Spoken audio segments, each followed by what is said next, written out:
pave the driveway, which would have killed all the trees. But the trees were an integral part of the landscape.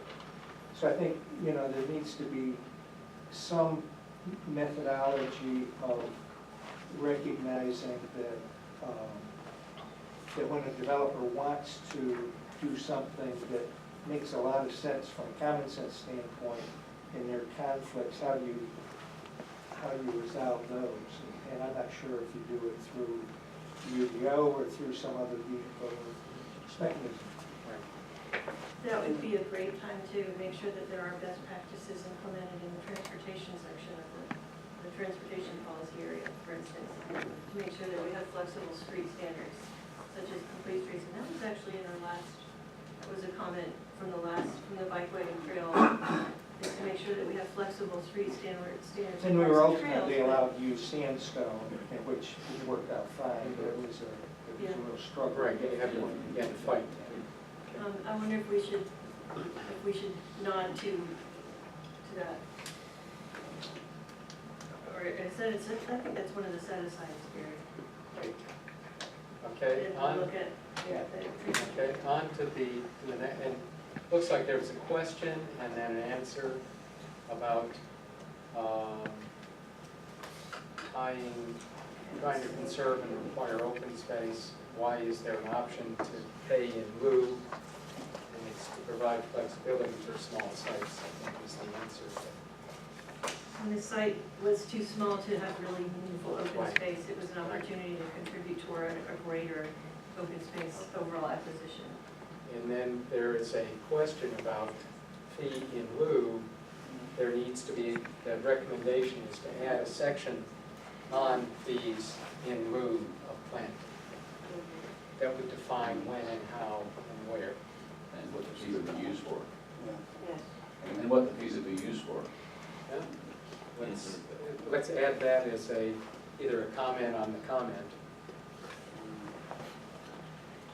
And I think going back up to like Millie's question too, I think open space is open space. And I don't think it matters if it's a small amount of open space or I don't think it has to be, I think if somebody wants to have a small amount of open space, I don't think there's anything wrong with it. I don't think it has to be large amounts. But there was some discussion about two and 3 lot subdivisions where up to maybe 6 lots where it's not required at all. Okay, and I wonder whether it's not feasible to put open space there, probably, but it seemed to me that there should be a requirement, and that's where a fee in lieu of would come in and to allow you to buy open space where it has connectivity to other open space. That's my viewpoint, not as a zoning board member. But I think your question about, well, where would the fee in lieu be applied? And logically, you would think that there would be some sort of an open space acquisition program that the town would Easements or conservation easements or something. Well, this section would include criteria, I guess, that would decide where. Yeah, with criteria, yeah. Elsewhere, you've said some size criteria, and the suggestion that Dick's making is describe how it would be used. Well, the other suggestion that Dick kept mentioning is supporting policy 320. Could we, let's see the next, So it fits. looks like we had a lot of people commenting, but to get that, Okay, I probably need to, I might need to, okay, what's the gist of this one? yeah, let me get the, Is this policy 3.2, the large trees? I think ponds, and it's trees? several different policies Okay. that all seem to talk about what's primary and secondary conservation, how do we decide what should be saved, what shouldn't be saved, what should farmland be called. There were so many different areas that made me think that we needed to better define what open space is, what a resource is, maybe even replacing open space with resources that are those 5 different elements. Open space, farmlands, trees, everything else, and tie our preservation areas to those those things. Currently, our ordinance uses the term open space to use conservation areas, right? That's our view, the term open space. And so we added roadside buffers into open space. Maybe there's a better vehicle for describing what is a positive resource. Here, the issue I had with a couple of these policies was that the policy seemed like a good policy, but when you got into the UDO, it applied, there were all of the open space set-asides. Yeah. And all of the protection related to those policies really were specified in the open space set-asides, which don't apply to any development of less than 6 units. So why should a development of less than 6 units not still be looking at preserving existing desirable landscape elements, large trees, ponds, creeks, and other natural and so forth? That was a question I had in that regard. Because you basically have said, you know, these folks, if they're doing less than 6 units, can do anything they want to do. Anything over 6 units, then you start having the restrictions, which then are offset by the set-aside. Yeah, I had that seems same, contradictory. I had that same comment talking about just number of lots, instead of basing off of something more like acreage. If you think about that neighborhood off of 150 up there, where it's just a cul-de-sac, and it has all those big houses around it, but those are each like 10-acre lots. And there's probably 8 houses back there, so I mean, 80 acres at least back there, but it's only 8 homes. You know the one I'm talking about? I don't know what the Autumn name. Lakes. Autumn Lakes, that's Oh, what it yeah, is. yeah. Okay. That neighborhood, those are like 10-acre lots. They're big lots. Doesn't hurt, that's why. I'm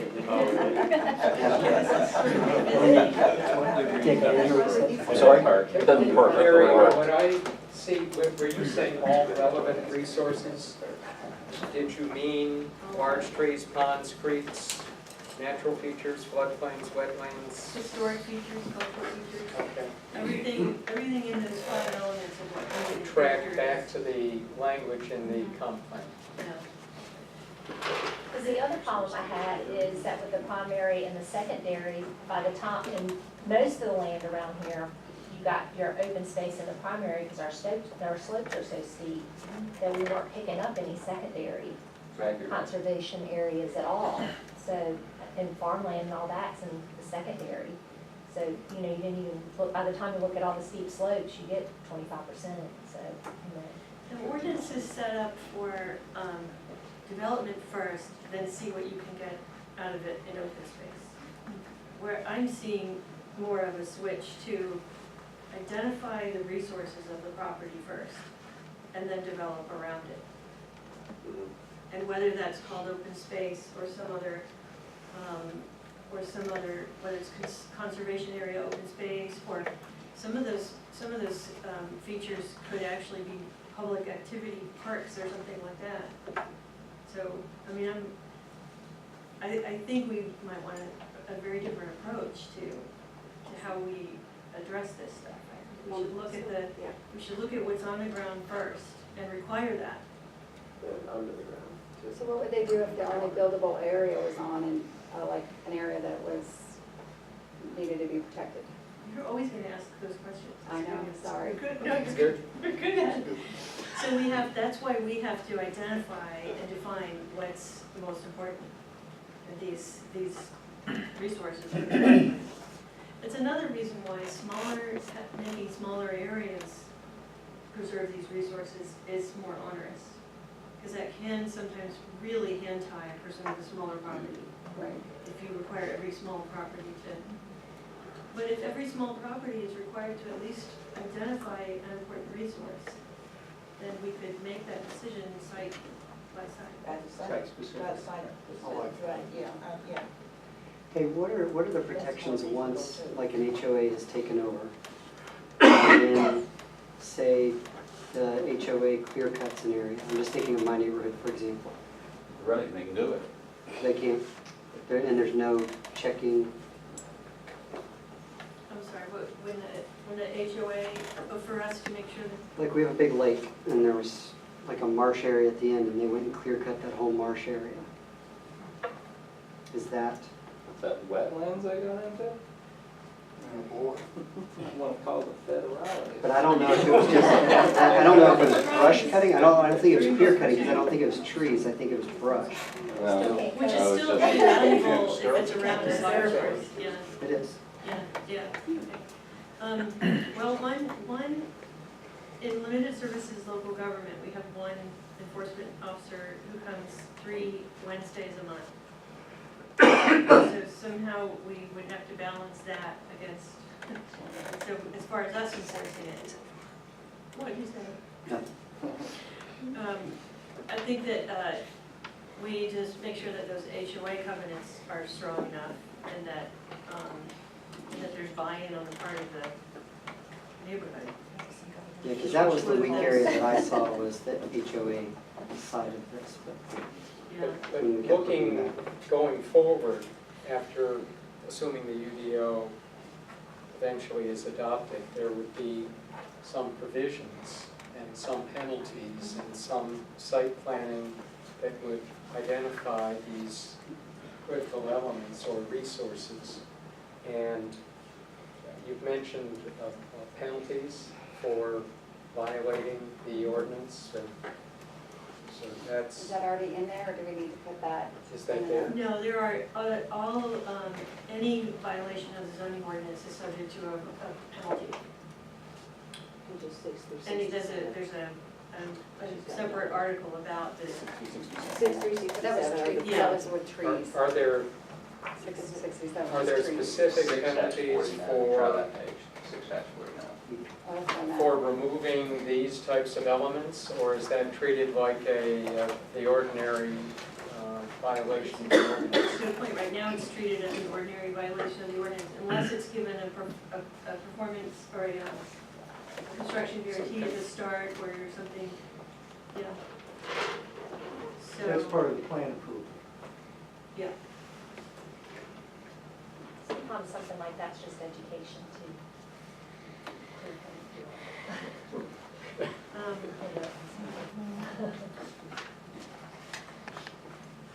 I mean, that's something. that's Okay, right does now. anybody want to modify the language that you see there? that- Karen, you mentioned something about being site-specific, which I thought was a good comment. That is not in there now. I'll put, in the ordinance or in this comment? In the recommendation. No, it's not. Yeah. Let me write it. Would you want to recommend some language that would, Gary was Yeah. just recommending some language about being site-specific. And we sort of like that. With the, Okay. and with the smaller parcels. okay? And Just, and this is maybe part of my style. Carrie and I have talked, and I'm seeking for you to bring forth the language that Carrie would put forth as often as you can. And it's, because I want it to be your language and not Carrie's. When we did that, though, we were wordsmithing. Yeah, right. So I Yeah, was okay. afraid- So, but I'm seeing some noddings of heads to make this type of review in the approval process site-specific. But we're fine wordsmithing column F all we want. That's right. That, we should absolutely be wordsmithing column F. And if there are certain things, just like you just said, I think we should throw those in there. That's exactly what our charge Could is to make sure F matches where we want to go. we see what the language is for this one?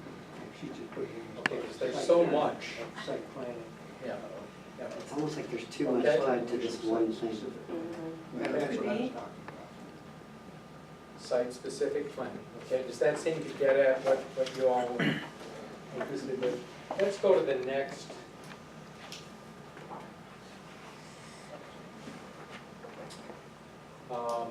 This is, This is, I think we're still in the same. okay, we're still in the same. Still at 3.1. Yeah. 3.1. 3.1, A lot of pages. Yeah, we had a lot to say on 3.1. Okay, there's, yeah, 3.1 about preserving existing desirable landscaping elements.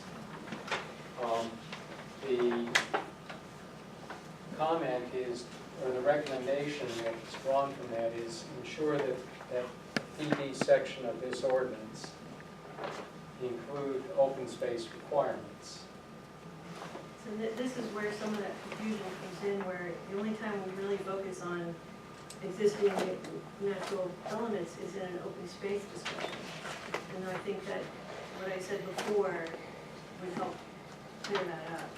It's not just open space requirements, perhaps it's a identification of resources requirement, identification of natural features. But isn't it multiple of the zoning districts, not just that one? Well, that was the comments. Wouldn't it be the residential, wouldn't it be the, would it be a few of these, right? Those comments were specifically about PD, so Right, because it's already identified in OSRD, RS40, ag, and in the table, the other one, everything else is identified in the table, that's why PD was mentioned. Because it's already. Everything but PD is Okay. identified Okay. already. Right. this is what we meant, with other Good. districts. Okay. Yeah. Can you read that? Any change to that, or any, move on? Let's see the next one. Yeah. This is still in 3.1 or 3.2? Yes, we're still in 3.1. Okay. The call is to review the exception for open space provision in non-residential development. And in policy area 1 about commercial development, limited commercial development, there was a recommendation that require the same roadside buffers and tree coverage standards along all roads for all zoning districts.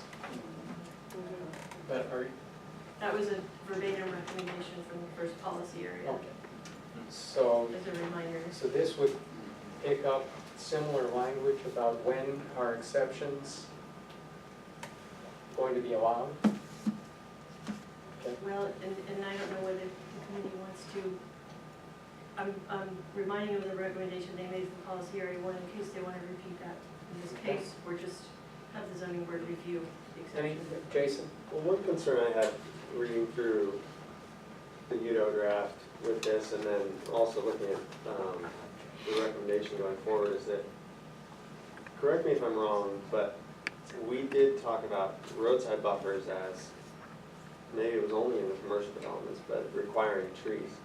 And it occurs to me that a lot of our rural character, community character is seeing these pasture lands. And if you start putting these sort of, not fake, but, you know, we're putting a buffer in my mind, that would take away from the rural character in those cases. And so I'd be interested in hedging that, not necessarily requiring roadside buffers where there is already a resource there in the form of a pasture land. Like one of the pictures that was up there. Fence in the pasture. Fence in the pasture, right, and that's a resource.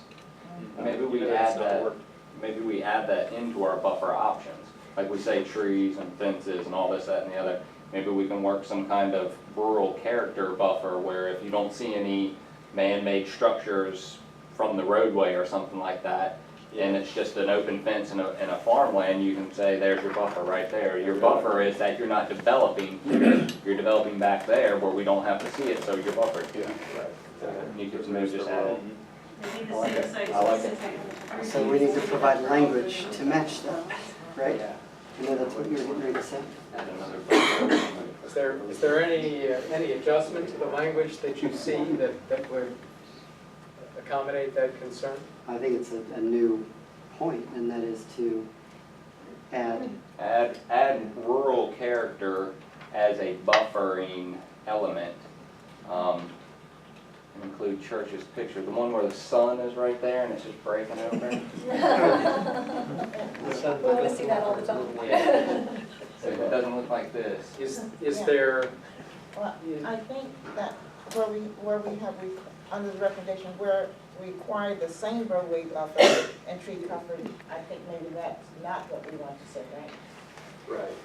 We don't really want to say that. Okay, good, I mean,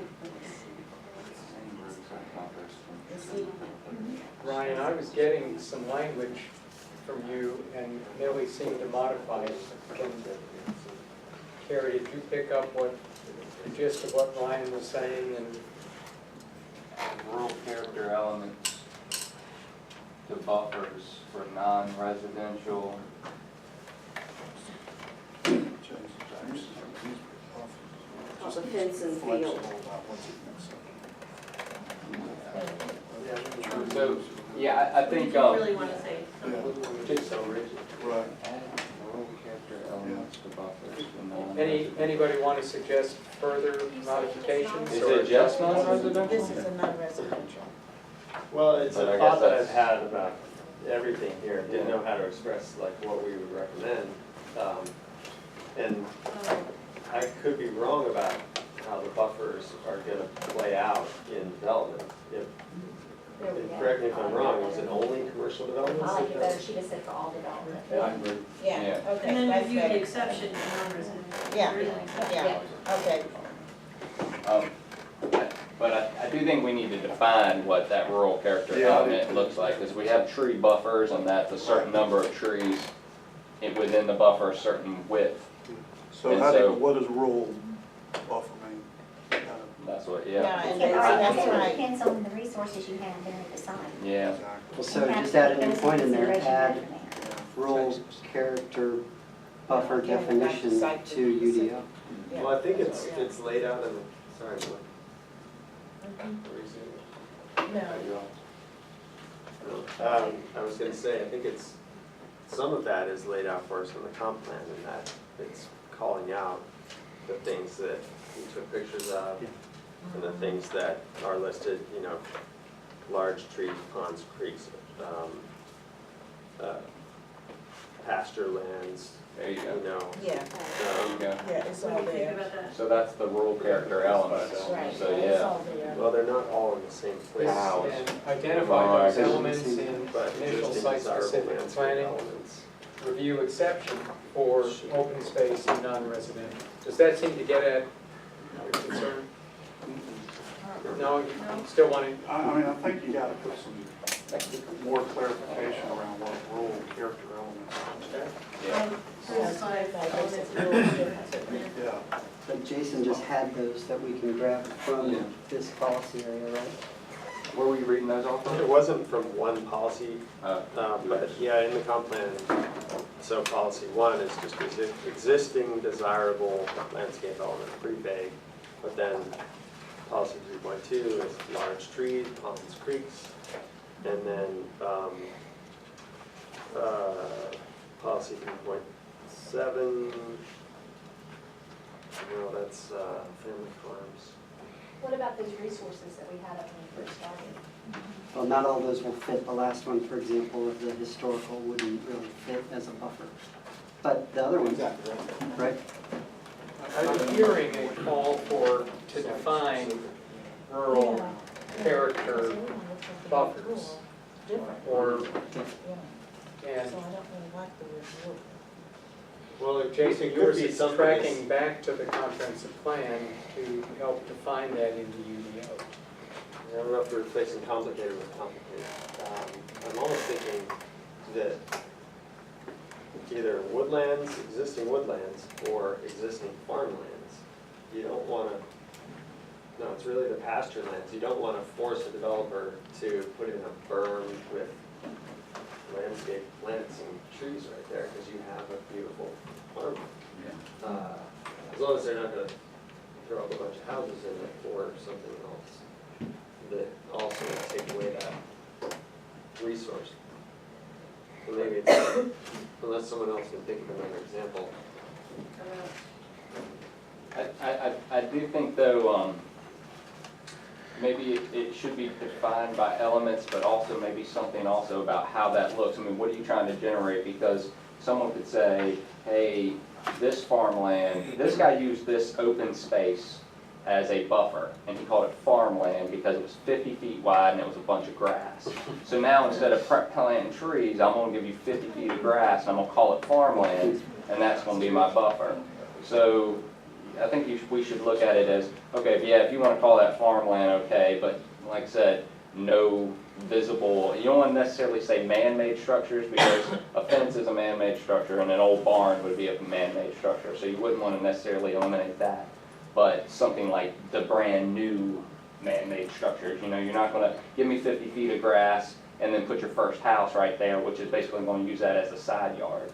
So, It has to go in conjunction with our other ordinances where we, you know, there's something in there that encourages them not to put the houses in the pasture. because the current buffers are to block view, or they're to stop you from seeing something so easily. And so the farmland's a nice idea, but you're seeing something, but which is giving you something nice to look at as you're going down, that gives you that rural and natural and pretty look. But at the same time, there should be something, like I'm saying, tied to it additionally, where it's not just, if you're going to do an open farmland, that will satisfy your buffering requirements, that's fine, but no house shall be visible from the street.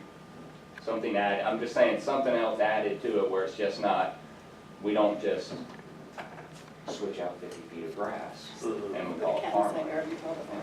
Yeah. Any other adjustments to this But I like that language? idea of allowing for that. I think it's good discussion, but Yeah. here's one of those examples, it's so hard to, how do you build it into the UBO? Maybe it allows them a modified buffer, so what you would require up front, maybe it'd be 25 or 50 feet or something like that, and so then maybe what you do is you shrink that to a 10-foot buffer, but you just let them push it further into the site.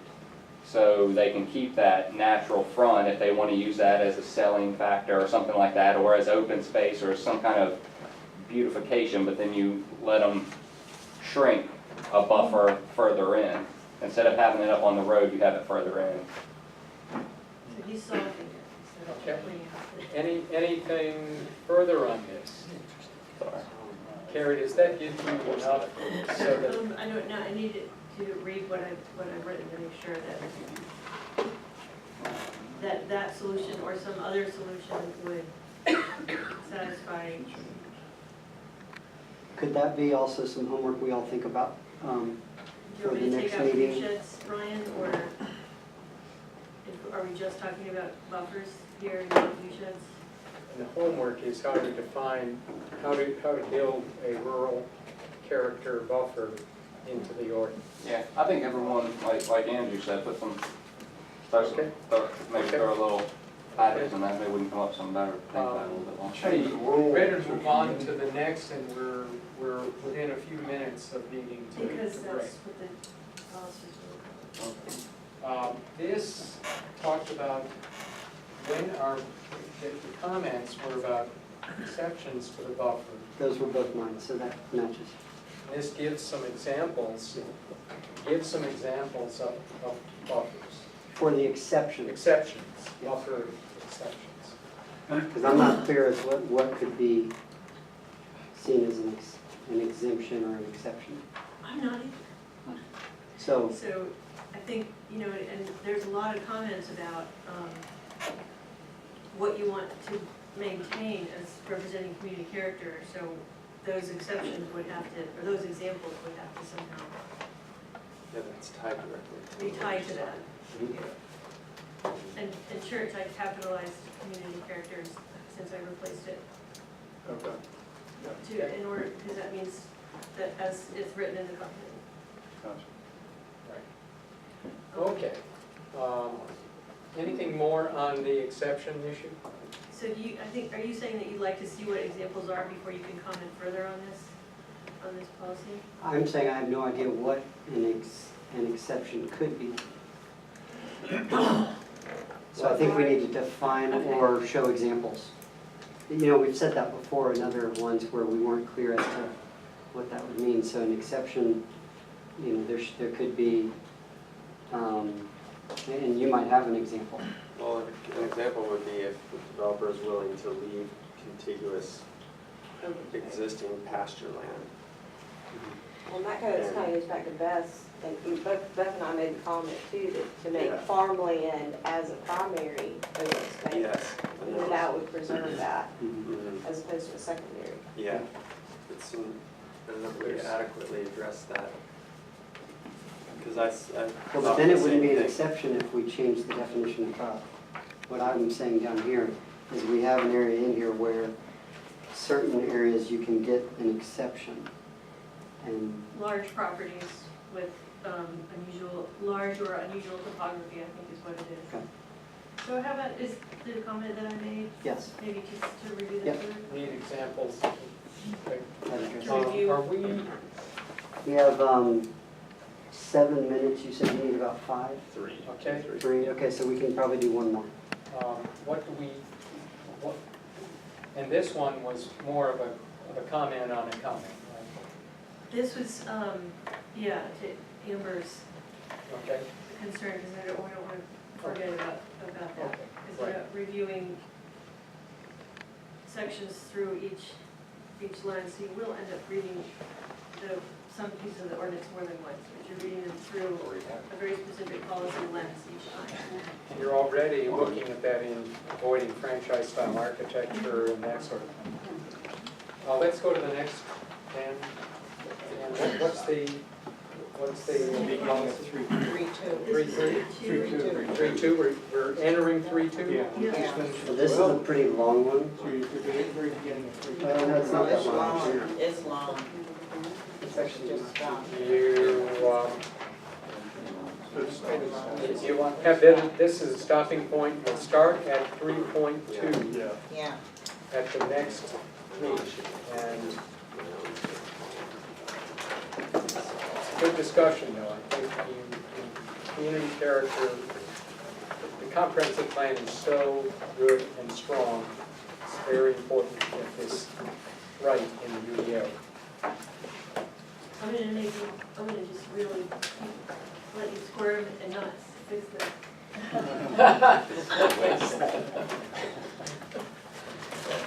Okay, so Sorry. that's the picture you were talking about. There's the buffer you're talking about. That road is wide enough. He talks about using these pictures as part, it's not Okay, part of the spreadsheet, they'll be part of the comments. So Jesse, you wanted to Yeah, talk to us about. Real quick, my name's Jesse Day. I hope most of you remember me from the first meeting, planning director at Piedmont Tribe Regional Council. So Bill's been, facilitating this process so far, and we've definitely got a lot of ways to go. It's been really fun to be a part of the discussion tonight. We had talked about doing an anonymous survey. Come up here, because Yes, ma'am. and I can't see. Absolutely. Even, yeah, I guess I'm not the tall. Yeah. So we had talked about doing an anonymous survey just to see how the process is going about halfway through.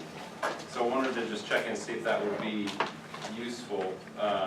Probably not necessarily for you since you've got so much work to do on the actual UDO, but I think that may be good feedback for staff and the town council.